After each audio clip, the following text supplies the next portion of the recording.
Hi there, my name is Caitlin and I'm a teaching artist at the Van Wezel Performing Arts Hall. Thanks for joining me. Today we're going to be exploring another musical instrument. This time we're going to be looking at the tambourine. Here's an example of what you'll be making today. Before we get started, what are tambourines? Tambourines are part of the percussion family and consist of a frame, often made out of wood or plastic, with pairs of small metal jingles called zills. Tambourines usually have a drum head within the frame. Their exact origin is unknown, but they appear in historical texts as early as 1700 BC. They can be held in the hand or mounted on a stand as part of a drum kit, and can be played in many different ways, from stroking or shaking the jingles, to hitting it with the hand or a stick, or beating it against the leg or hip. Listen to the sound they make.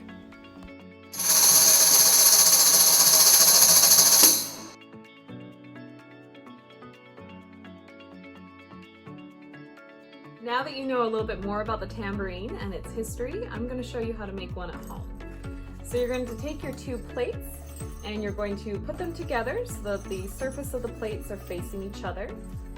Then you're going to take your hole puncher and you're going to go along however often you want along the rim all the way around, putting in some holes through both of your plates.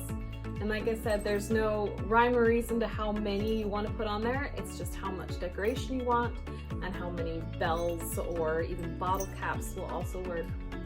You want to tie onto your paper plates. So for mine, I put holes all the way around the plate, and then I chose to tie ribbons, curling ribbon through mine. And then I'm using bells, kind of like holiday bells on mine, and I only have 4 bells on mine. You can put as many as you want, and you can tie them to the front and to the back. I chose to tie mine to the outer rim of my tambourine. You can also experiment with using pie tins instead of paper plates, because that then creates a very different sound when you hit the front of the tambourine. And again, you can decorate it however you want. I chose to draw on mine with crayons and markers and colored pencils, but you could paint yours, or you could use construction paper and glue or paste different shapes onto yours. But be careful not to make too many layers on the tambourine, as that will dampen the sound, and you do want to be able to hit it as well like a real tambourine.